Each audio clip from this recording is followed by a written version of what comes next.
سعد الدين الحريري رئيسا لمجلس الوزراء.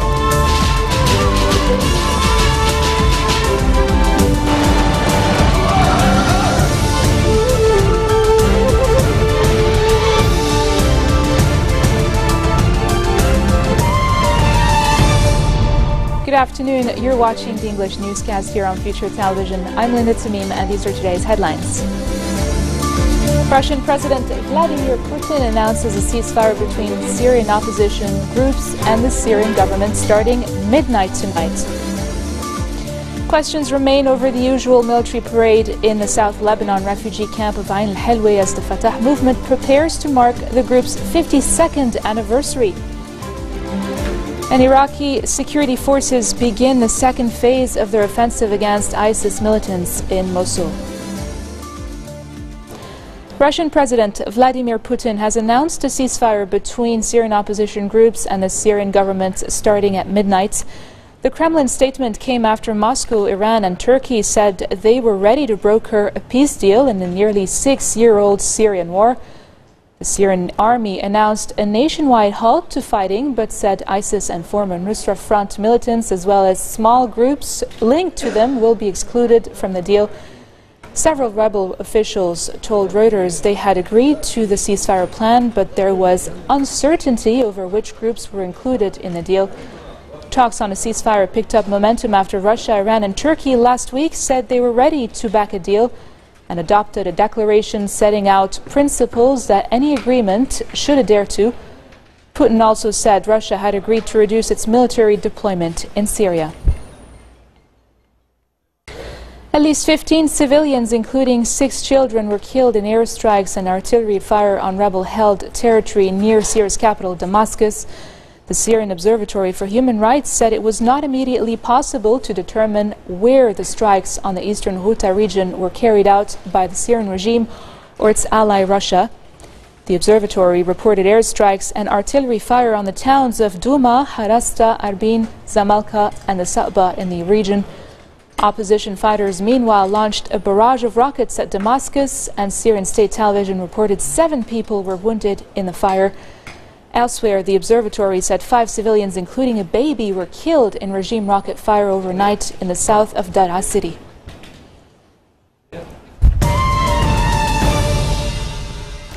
And now for some Lebanon news. Lawmakers from Lebanon's Future movement have condemned the criminality of the Syrian government, Iran and Russia in Aleppo, saying their military campaign to recapture the city would stoke extremism across the region. A catastrophe is unfolding in light of the persistent criminality of the Assad regime and Iranian and Russian forces, the MP said in a statement issued following their weekly meeting late on Wednesday. MPs called for a political solution as stipulated in the Geneva communique, which calls for the creation of a transitional government in Syria to replace President Bashar al-Assad's government. The Future MPs also welcomed last week's UN Security Council resolution condemning Israeli settlements expansion in occupied Palestinian territory. Future Movement MP Ammar Houthi has rejected calls for a proportional electoral law to govern Lebanon's parliamentary elections, saying his party could not accept such rules under the shadow of illegal weapons.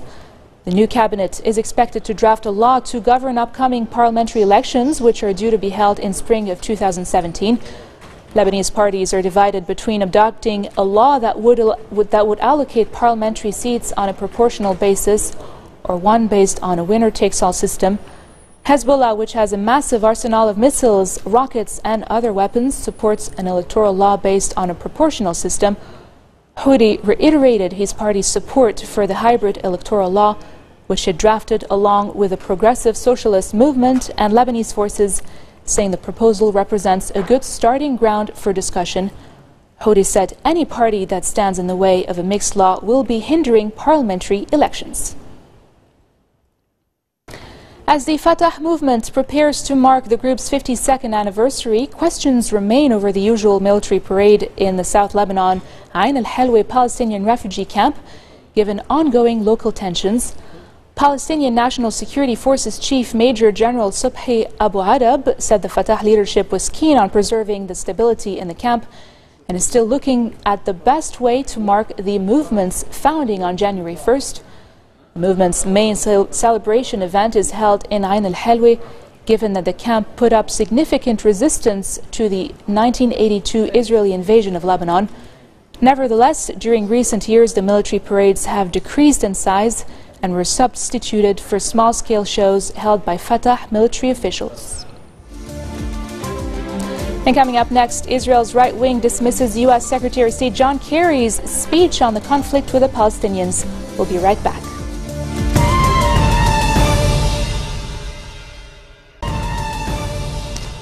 Welcome back. Iraqi security forces have begun the second phase of their offensive against ISIS militants in Mosul, pushing from 3 directions into eastern districts where the battle has been deadlocked for nearly a month.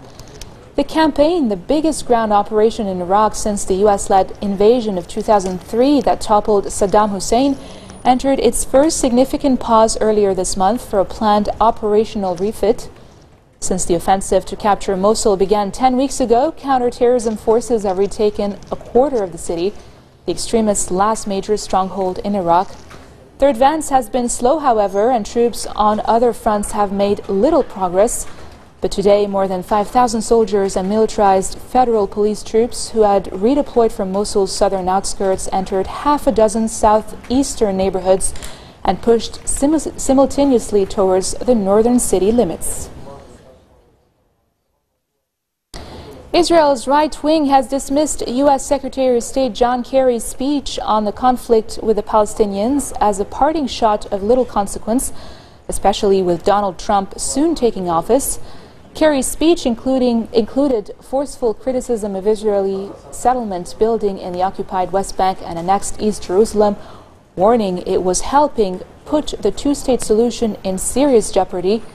Israel's Prime Minister accused Kerry of showing bias against the Jewish state.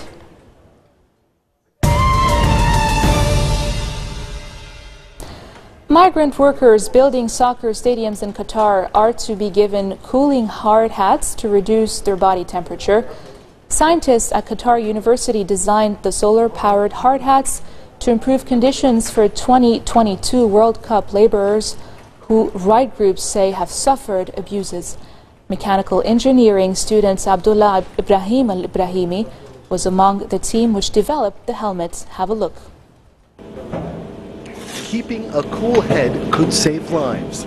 That's the idea behind a newly developed hard hat aimed at improving working conditions for laborers building soccer stadiums in Qatar for the 2022 World Cup. Right now, the helmet is still being tested in the lab. Here, it's being placed in an oven to mimic the blistering desert heat of Qatar. To cool down the body, we need to blow air over it to evaporate sweat. We used a solar-powered fan to draw the air in. There is also a small charger that can be used to power the fan in case of indoor work.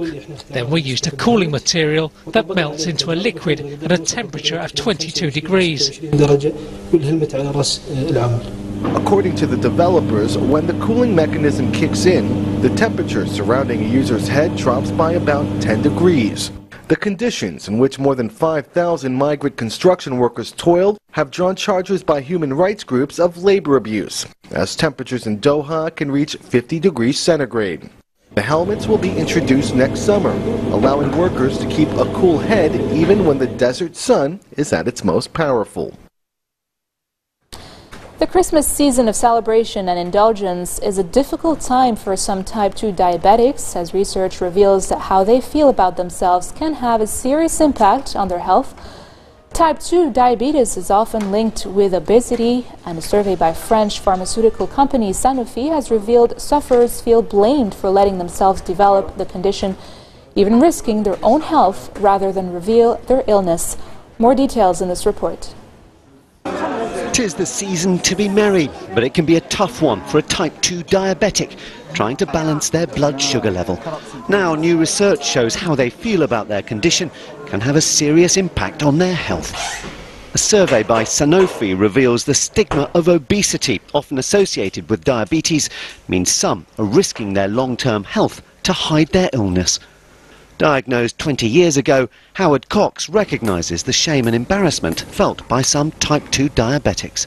I understand that, I understand that. I play golf quite a lot now, and I won't say deliberately, but I don't put too much insulin into me before I play golf, because what you don't want on the 9th or 10th hole is for all of a sudden your brain to go a bit awry. So you leave it a little bit high deliberately so that you can play the round of golf, because there's not really any way of curing it once you're on the golf course. Injecting insulin helps lower the blood sugar level, but too low can cause hyperglycemia or a hypo, which leaves the sufferer needing help. But allowing levels to stay too high has its own risks. So people are deliberately not taking quite enough medication to try and avoid having a hypo. And that's because they feel embarrassed or ashamed about having one. And also because often people have to take the medication out with them. So if they go out for a meal, they'll have to take their medication with them. So they skip it and don't use it at all.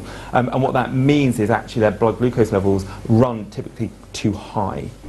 No real issues in the short term, but dangerous in the long term.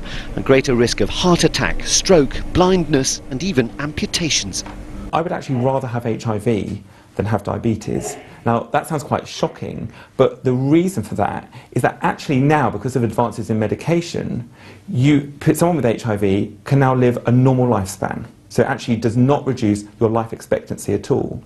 However, with diabetes, on average, the average person with type 2 diabetes will die 10 to 15 years sooner than someone without. So actually, diabetes is a life-limiting, a life-shortening condition. And people don't realise that. And the reason for that is because it's so hard to get that balance just right.